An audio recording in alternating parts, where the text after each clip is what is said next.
São 8 horas e 26 minutos, 8 horas e 26 minutos, nós já estamos na linha aqui com o Wilson Silvestre. Bom dia, Silvestre, seja bem-vindo ao programa Livre nessa quarta, dia 25 de janeiro, amigo. Silvestre, uma pergunta para o senhor, dos nossos ouvintes. Como é que você está vendo essa movimentação do BNDES, tá, em financiar a obra lá do gasoduto? Alguns críticos dizem que para as empresas brasileiras é bom, porque vai movimentar as empresas brasileiras e vai trazer divisa para o Brasil. Outros acham que não. E aí volta aquela velha situação do antigo BNDES em colocar dinheiro em terras estrangeiras. Como é que o senhor está vendo essa situação, meu amigo? Bom dia. Olá, Santana. Olá, ouvintes. Bom, há uma lenda urbana que diz o seguinte: todo governante que gosta de ter muitas obras, fala em muitas obras, grandes obras e não em obras pontuais, significa que tem alimentando aí o grupo uma certa, digamos, eu não diria corrupção, mas desvios. Esse é um ponto. O segundo é que essa fórmula do PT ele está repetindo o passado. Esse país, começando pela Argentina, que tem uma dívida enorme conosco, Venezuela tem uma dívida muito grande com a gente, Cuba tem uma dívida muito grande. Então, só Cuba e Venezuela devem mais de 2 bilhões, Cuba e Argentina devem mais de 2 bilhões e meio para o Brasil. O BNDES, ou seja, para o povo brasileiro. Então, assim, os críticos, pode-se, num primeiro momento, o que é bom para as empresas? Aí entra aquela crítica que os jornais vêm alertando. Será que o Lula vai voltar com aquelas empresas campeãs brasileiras que eram um antro de corrupção, os Eike Batista, Odebrecht, voltar de novo? Porque está financiando obra na África, não sei aonde. Porque esses países não têm controles. Eles não têm controle, digamos assim, rígido do que é aplicado, então são, por exemplo, na África, a maioria da África são praticamente, não são repúblicas, são ditaduras quase todas. E o Lula está avançando para essa seara, diz que vai reatar com os países africanos, que não sei o quê. Obviamente que ao canalizar esse dinheiro para fora, em detrimento do que a gente está aqui, ele só privilegia algumas empresas que têm capacidade de investir lá fora, de fazer obras, que têm estrutura lá fora. E aqui dentro, por exemplo, muitos empresários, inclusive dentro da Fies, estão se manifestando, estão satisfeitos, porque acham que, pela primeira vez, enquanto o Bolsonaro olhava só para o agronegócio, agora tem um governo que vai olhar para a industrialização. Só que a indústria brasileira, ela vive de protecionismo. A gente tem uma série de barreiras protecionistas. Então, a empresa, elas não modernizam, elas não procuram ampliar, exportar, agregar valor. Então, a gente fica nessa dependência. Então, esse protecionismo aí não ajuda a competitividade entre as empresas para elas se desenvolverem. Então, assim, tem muita coisa ainda em discussão que vai passar pelo Congresso. Tudo vai depender do Congresso. Tudo vai depender desse Congresso. Se o Congresso, que a aposta dos brasileiros, de um modo geral, sensato, não é bolsonarismo, não é nada, sensato, é que o Congresso vai ter, pela primeira vez, o seu papel de fiscalizar. Agora, eu estou acompanhando aí, o MDB já quer entrar pela seara aí do segundo e terceiro escalão. Está todo mundo querendo avançar dentro do governo do Lula. Então vai virar uma panaceia tão grande que eu imagino que vai ser difícil. E isso é típico dos governos de esquerda, não estou falando só do Lula, beneficiar todo mundo, criar vira aquela celeuma, aquela briga interna, para que a elite, o topo da elite burocrática, continue com seus privilégios. É isso. Então, essa é a minha modesta visão simplista de onde eu estou vendo e do que eu tenho lido. E estou repetindo, o Lula está repetindo os governos anteriores do PT, o dele e da Dilma, que, convenhamos, o primeiro governo dele foi bem, o segundo, mais ou menos. O terceiro, quando começou com a Dilma, aí degringolou, mudou a matriz econômica e virou o caos que nós estamos pagando até hoje. Mas aí... Esse alterou o Bolsonaro. Aí virou foi o Guido Mendes da vida, né? Então, aí sempre aparece. Bom, da o recado nacional, vamos para os nossos recados estadual. Primeiro, como é que você vê aí a volta do Jean à Secretaria de Comunicação? Já vai e volta, é o Coringa do Caiado ou da comunicação de Goiás? Não, isso já faz parte. Ele, num primeiro momento, o Jean, ele tem uma experiência muito grande. Isso. Ele é dono do Instituto Fortiori, tem agência de publicidade que tem interesses no governo, mas ele está afastado desde de dezembro, se eu não me engano, teoricamente, ou pelo menos juridicamente. E ele assume, ele é um cara competente, é um cara que conhece muito aí do serpentário, que permeia a política e também esse desejo incontido aí da maioria dos veículos de comunicação. Ele é um homem certo no lugar certo, porque o Jean não é só jornalista. O erro dos gestores públicos é o seguinte: é contratar jornalista para ser secretário de comunicação. Essa eu aprendi com o Roriz. O Roriz, ele falava para mim: você pode ser bom jornalista, mas ser seria um péssimo secretário, por isso explicava. Porque você vê notícia, você não vê marketing no governo. E o Jean é marqueteiro. Toca várias campanhas, então ele tem... o Caiado acerta a partir do momento em que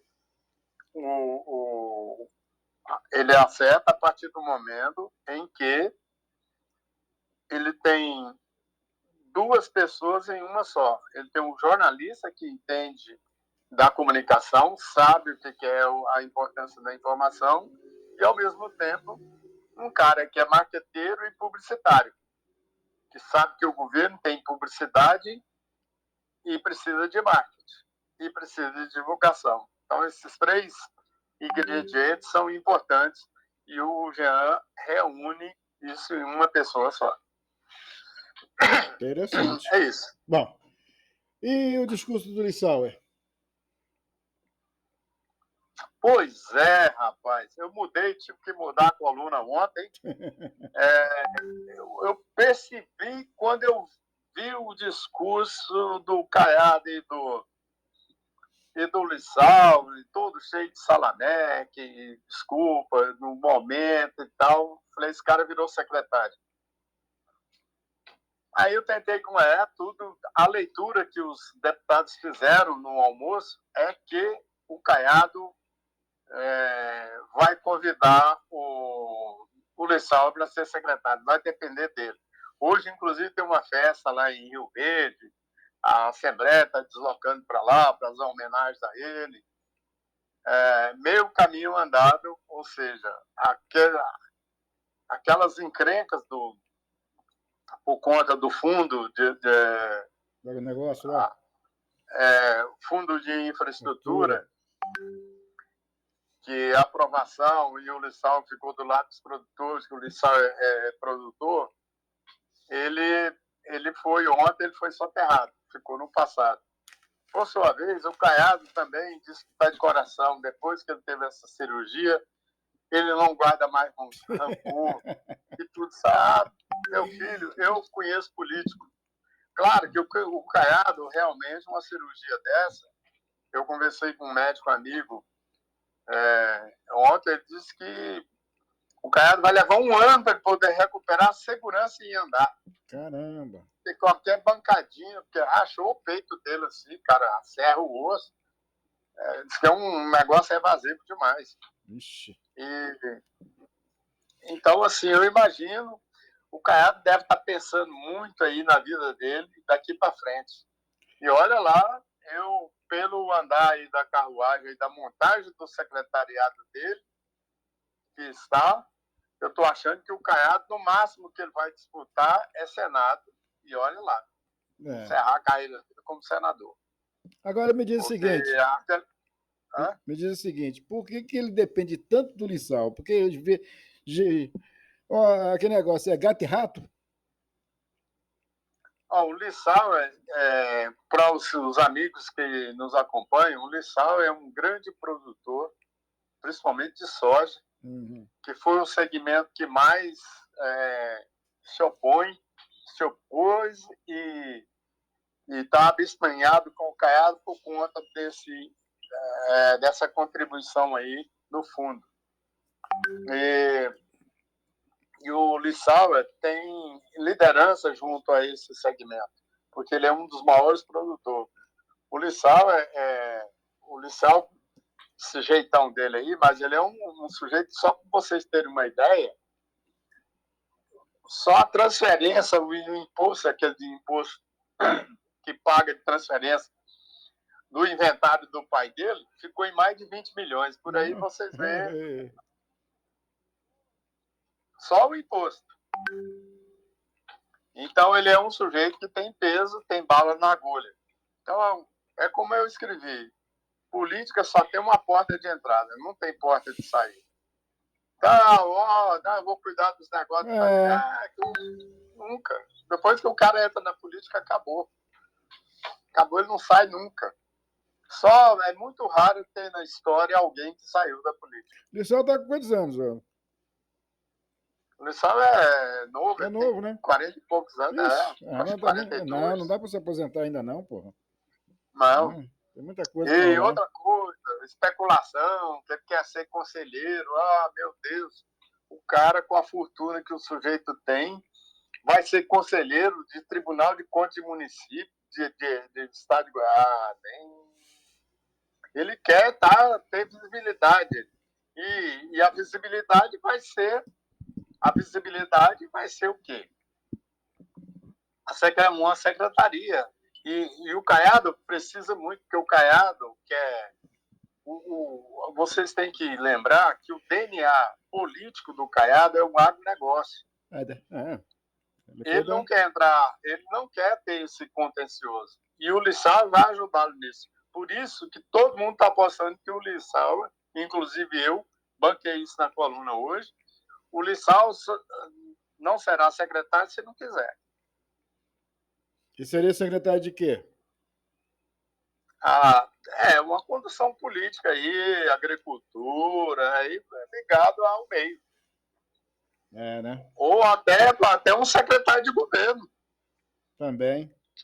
Um secretário de governo, porque ele foi presidente da Assembleia, conhece tudo que funciona ali dentro da Assembleia Legislativa. Se tiver alguém por uma cabeça lá como secretário de governo, ele passa a ser o elo mais importante. O atual é quem? Disso, Quem é o atual? O atual é o Ernesto Roule, que ninguém ouve falar. Aí também nem sabe. Realmente, não tem protagonismo nenhum, né? Não. Então, o Caiado vai dar uma nova sinergia sobre isso aí. Ele já cumpriu a cota dele com o Ernesto Roule, tá de bom tamanho, e ficar fora. E o Lissau, pela habilidade, vai montar uma boa equipe, agasalha o povo dele, porque tem um detalhe. O Lissau é muito leal às pessoas que são leais a ele. Tem muita gente na Assembleia que vai perder o cargo lá.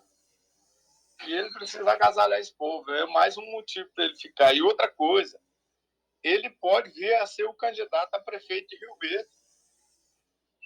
É isso que eu pensei também.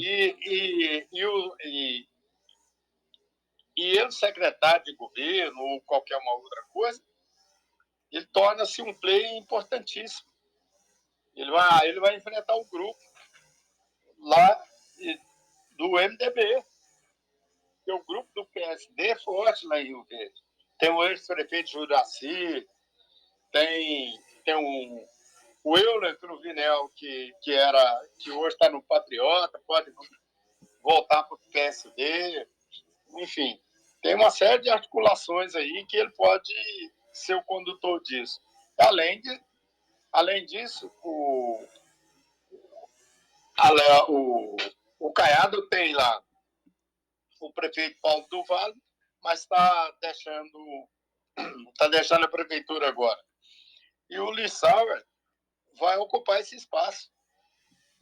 Então, dentro do governo, essa engenharia política vai ser montada a partir de agora. Então, por isso que eu banquei o Lissauer como secretário. Eu não conversei com ele ainda, eu liguei hoje, e ele está lá nesses preparativos da Assembleia Legislativa itinerante, e hoje vai ter uma série de homenagens lá, vai ter um dia agitado. Mas ele ficou de me ligar, me passou uma mensagem para me ligar mais tarde. Depois, lá para a noite, ele me liga. Vamos ver sobre isso. Silvestre, me diz o seguinte, o PSDB começou a botar umas pílulazinhas na TV, na rádio, os 3 governadores, o governador do Rio Grande do Sul, do Mato Grosso e de Pernambuco, a Raquel, e mais o presidente. Isso está sinalizando o quê? Vai ter uma festa agora também aí com o Marconi, com Leda, né? Tá todo mundo... O que significa? O que significa isso aí? Quer dizer que tá vivo? Estou voltando? Mas o PSDB está em frangalho, viu? Então. Vai ter que juntar muito caco aí, A esperança deles aí, por enquanto, é para 2026. Eduardo? É o Eduardo Leite. Aí vamos ver o que o Marconi diz que vai repetir o Marconi de 98, que vai viajar pelo interior, mas eu inclusive, estou aqui pensando em até fazer uma nota mais crítica, mostrando, não adianta viajar para o interior se não oxigenar o partido, que é tudo cabeça branca. Você vai nas reuniões do PSDB, rapaz, eu me sinto jovem, pra você ter uma ideia. É incrível. Não, se você ver esse convite que estão fazendo aí para sexta-feira, a foto, acho que o mais novo tem 70 anos, pô. É 60 e poucos anos que Não, é um negócio impressionante, não tem jovem. Como é que um partido vai... como é que eu vou olhar para um partido que não tem jovem, não tem juventude, não tem militância? A militância está assim, os caras chegam andando de cadeira de roda, é o Fausto Humberto lá, andando com 90 anos, com dificuldade, é o Afrani, o próprio lá do diretório, o advogado amigo meu, um cara querido. Bom, eu olho para os caras assim e falo, meu Deus do céu. O Rincon com cabelo branco, eu falei, não, Rincon, que é o mais jovem deles. Tá todo mundo a mesma coisa, pô. Eu falei, meu Deus do céu. Não, o Marconi, emborcado assim, com a postura a física, um cara cansado. Tem que ser pombo, peito para frente, cabeça erguida, não. Avião. Nossa, assim, desanimador. Bom, então... e agora a festa lá do Maguito, do busto do Maguito, juntou todo mundo? Juntou, foi muito eclético. O Maguito sempre foi um conciliador, né? E o Vilmar Mariano, que é o prefeito de Aparecida, muito espertamente inaugurou esse busto lá. Por sinal, ficou muito bom. Ficou muito bom. É perfeito, porque normalmente os bustos nunca é parecido com o personagem. E o do Maguito ficou bem parecido. Beleza. E reuniu lá o governador Ronaldo Caiado, os adversários se uniram, o próprio o prefeito Vilmar Mariano aliado do Mendanha. Aí conciliou, subiu todo mundo no palanque, o discurso foi um discurso de amenidade, de conciliação, tudo. Isso significa, tá muita gente interpretando aí, que está tendo um alinhamento aí entre Daniel Vilela e Mendanha, para ver aí. Não é descartada a possibilidade do Mendanha adiar o projeto dele de governo e disputar junto com o Caiado o Senado. Eita! A política muda, amigo. A política muda. Aí vem Marconi também. Aí vai ser uma graça, né? O Marconi não quer Senado, ele quer governo. Não? Quer governo, né? Bom, e também quem quer governo agora, o Rogério Cruz bateu o martelo com a Evelônia? Bateu. Eles não acharam muito bom, não, porque eu atropelei todo mundo. Mas esse não é o cargo, de fato, da Evelônia, não. A Evelônia é porque ela... O que acontece? Como ela é funcionária de carreira do GDF, ela retornou para o órgão de origem. Aí o Rogério Cruz fez o pedido para ceder ela ao governo, à prefeitura de Goiânia. Aí tem todo um trâmite burocrático, demora pra caramba. Aí tem que passar pro governador, e com essas atribulações no Distrito Federal, o trem levou muito tempo. Uhum. Aí, como o Rogério quer ela para comandar todos os programas sociais da prefeitura, toda a área social. Só que o titular é ligado ao Clécio. Aí pediu mais 20 dias.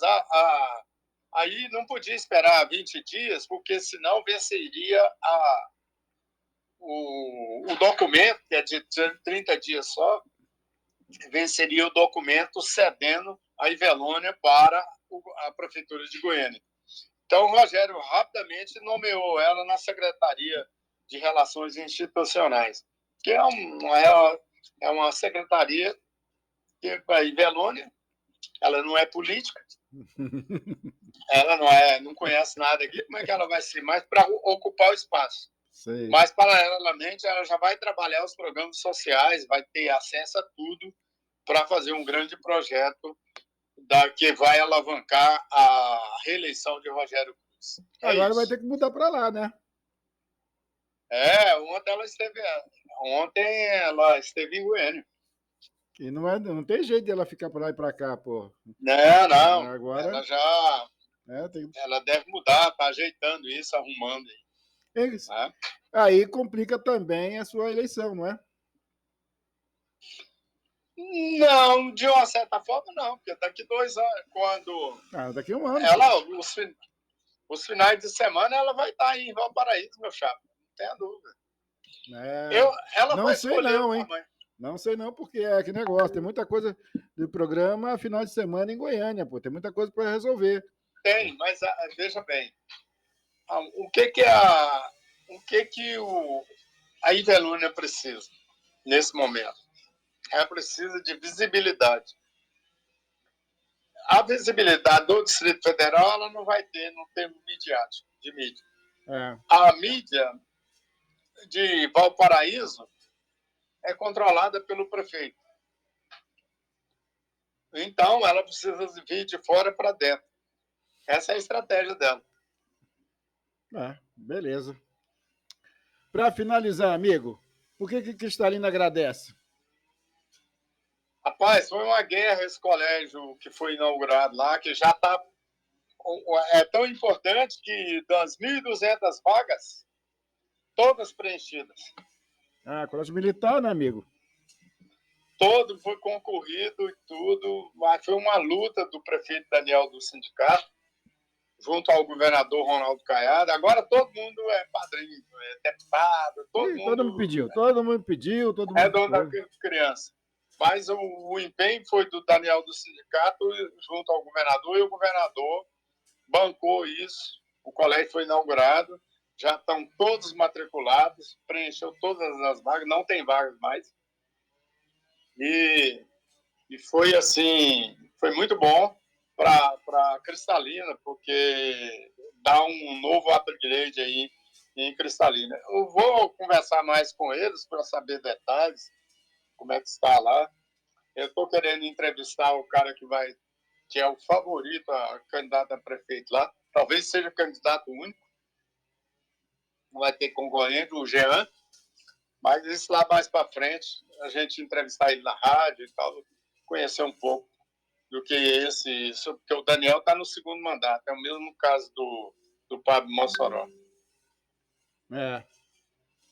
Eu tenho uma tese, caros ouvintes de Santana, que eu só vou deixar para revelar ela lá na frente. Mas eu tenho uma tese aí que vai surpreender muita gente. Eu costumo não errar politicamente. Eu tenho 80% de acerto na minha vida. Então, inclusive na coluna.